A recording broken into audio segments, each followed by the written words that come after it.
Friends, welcome to my channel education talk. Hi friends, आज हम बात करेंगे हमारे टॉपिक ट्रिग्नोमेट्री पर। ट्रिग्नोमेट्री बहुत ही इम्पॉर्टेंट इसलिए है क्योंकि ये मोस्ट स्कोरिंग चैप्टर है। जी हाँ, ट्रस्ट मी फ्रेंड्स, मैंने खुद सभी प्रीवियस पेपर को एनालाइज किया है और देखा है कि ट्रिग्नोमेट्री हमारा मोस्ट स्कोरिंग चैप्टर है।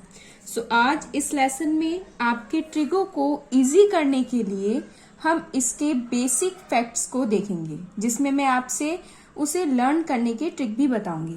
तो आज का हमारा टॉपिक है ट्रिग्नोमेट्री। तो ट्रिग्नोमेट्री को स्टार्ट करने से पहले हम ट्रिग्नोमेट्री के मतलब को समझते हैं। ट्रिग्नोमेट्री दो शब्दों को मिलकर बना है, ट्रिगो और मैट्री।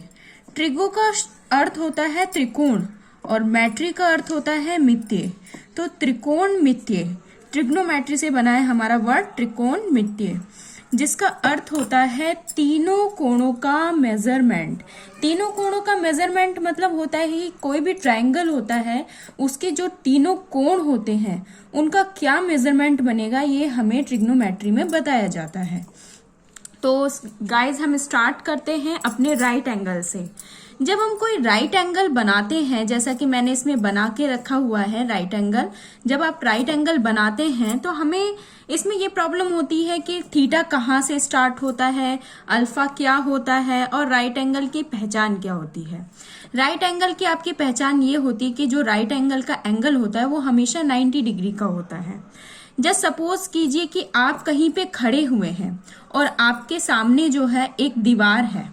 तो जहां पे आप खड़े हुए हैं और जो आपके सामने दीवार है, तो वो दोनों की जो स्टार्टिंग है वो आपका बेस कहलाता है, जिसे हम बी से डिनोट करते हैं।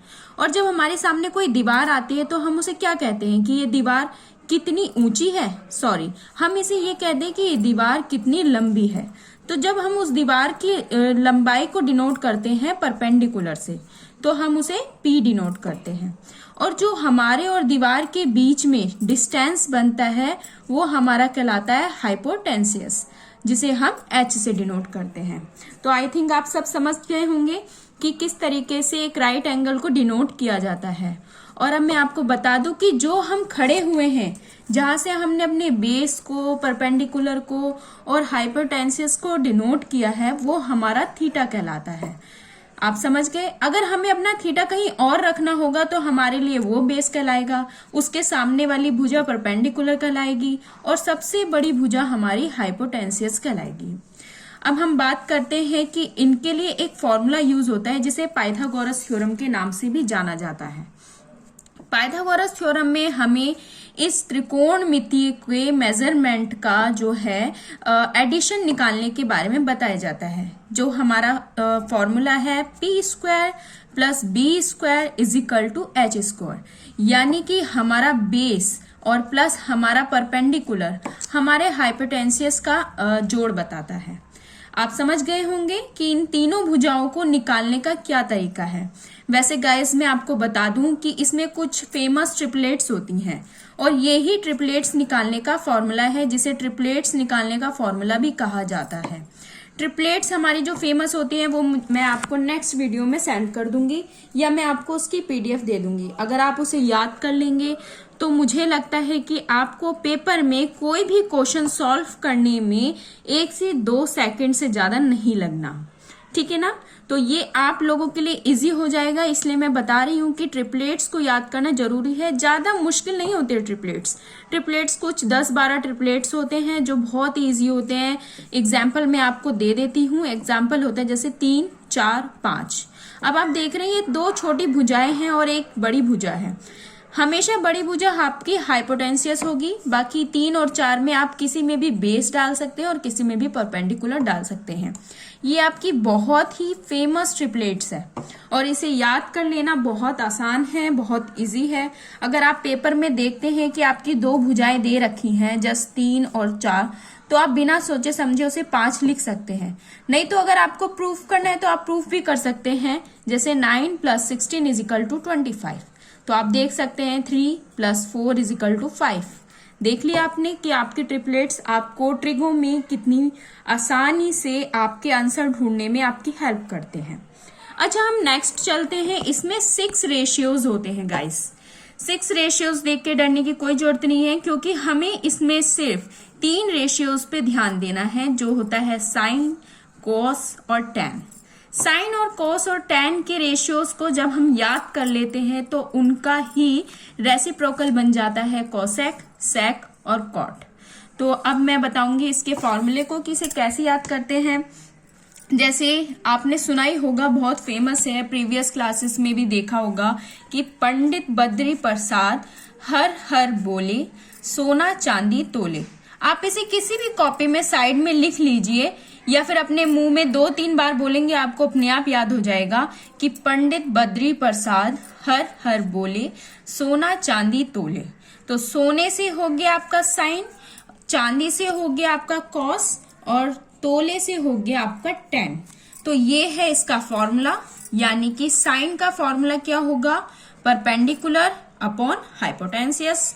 कॉस का फॉर्मूला होगा बेस अपॉन हाइपोटेन्सियस एंड टैन का फॉर्मूला होगा परपेंडिकुलर अपॉन बेस।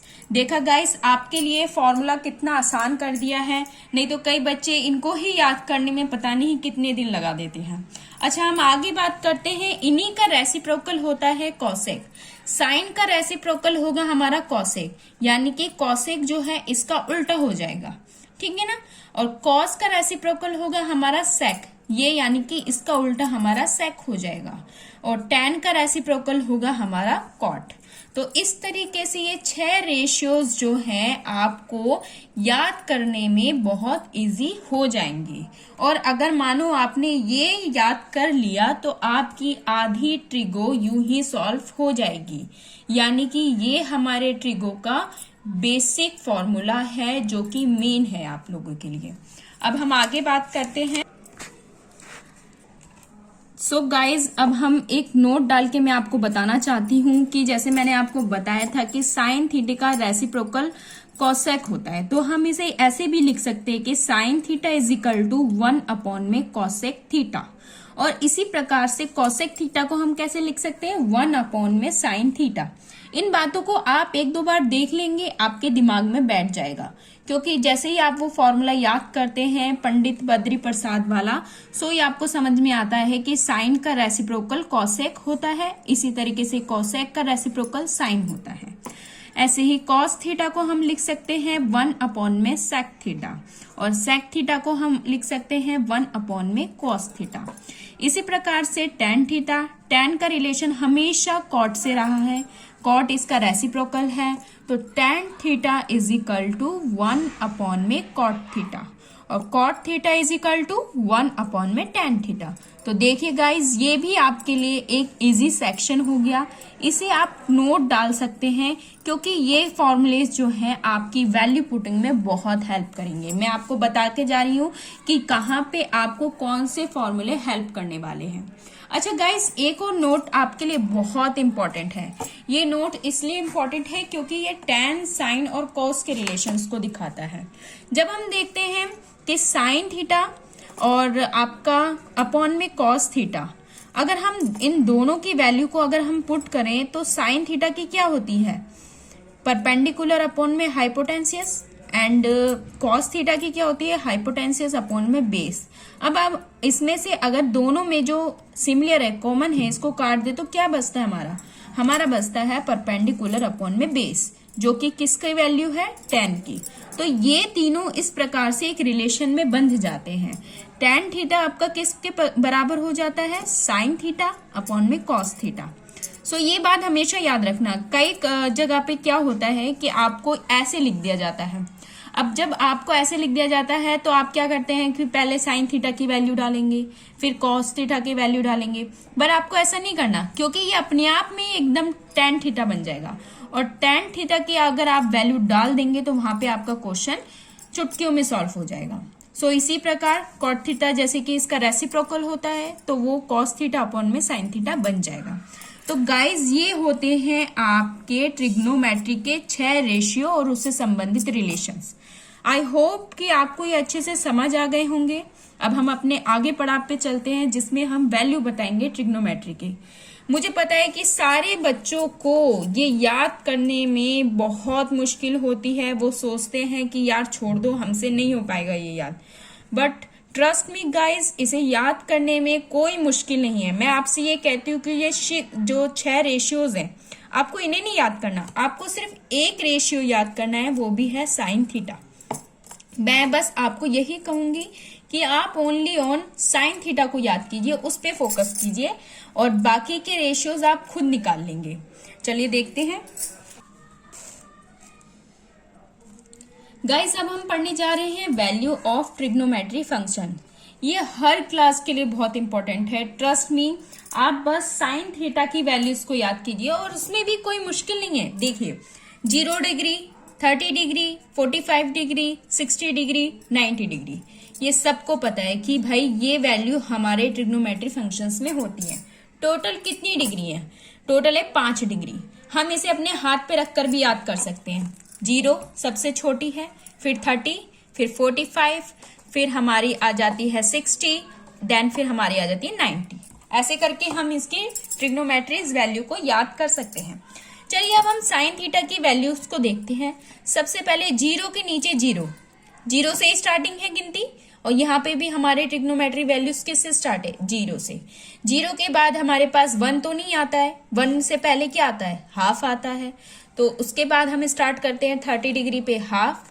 देन हम उसमें हाफ में क्या करेंगे? बस एक अंडर रूट ही तो ऐड कर रहे हैं, तो हमने ऐड कर लिया एक अंडर रूट। तो 45 में हमारे पास क्या बन गया? 1 अपॉन अंडर रूट। ठीक है, अब मैं कहती हूँ कि आपसे आगे कैसे याद करें भाई? आगे याद करने के लिए कोई मुश्किल नहीं है। हम उस अंडर रूट को ऊपर ले जाने के लिए इसके साथ एक प्लस कर देंगे, तो अंडर रूट 3 अपॉन में 2 आ जाएगा। कोई मुश्किल नहीं है इसको याद करने में, क्योंकि साइन थीटा की वैल्यू है 5 आपके पास थॉट है, एक तरीके से 5 थॉट्स को बस याद करने हैं। पहला है हमारे पास 0 के बाद आता है हाफ के बाद आता है हमारे पास 1 अपॉन अंडर रूट 2, फिर आता है हमारे पास अंडर रूट 3 अपॉन 2, और देन 90 डिग्री पे हमारे पास आता है 1। तो आपको बस कुछ नहीं, बस साइन थीटा की वैल्यू एक बार याद कर लेनी है, यानी कि 6 रेशियो की जगह सिर्फ 1 रेशियो की वैल्यू आप याद कर लीजिए। देन कॉस हमेशा क्या है कि साइन थीटा के उल्टा ही कॉस चलेगा, यानी कि जो 90 डिग्री पे 1 था वो अपने पास 0 पे आ जाएगा, जो 60 डिग्री पे अपने पास वैल्यू थी वो अपने पास 30 डिग्री पे आ जाएगी, 45 की 45 डिग्री पे ही उतर जाएगी, देन 30 डिग्री वाली 60 डिग्री पे आ जाएगी, और 0 डिग्री वाली 90 डिग्री पे आ जाएगी। तो आपने देखा, साइन थीटा आपने याद करा, साइन थीटा का उल्टा ही आपने कॉस थीटा में वैल्यू डाल दी, तो कॉस थीटा भी आपका कंफर्म हो गया। अब हम कहते हैं कि भाई टेन थीटा कैसे याद करें? टेन थीटा में भी कोई मुश्किल नहीं है, हमें बस क्या करना है, टेन थीटा की एक बात याद करनी है। मैंने आपको पहले ही बताया कि टेन थीटा का मतलब क्या होता है? साइन थीटा अपॉन में कॉस थीटा। तो यहाँ पर हमें अपॉन में करके चलना है। 0 से अगर हम 1 को डिवाइड करेंगे तो क्या बचेगा हमारे पास? Only on 0। ऐसे ही हम 1/2 से अंडर रूट 3/2 करेंगे तो इसमें 1 कट गया, इसमें 2 कट गया, इसमें भी 2 कट गया, तो हमारे पास क्या बचा? 1/3। देन ऐसे ही हम इसे काट देंगे तो हमारे पास क्या बचेगा? 1 बचेगा। आगे चलते हैं, आगे हम इसमें क्या कॉमन है? 2, तो 2 काट देंगे तो हमारे पास क्या बचा?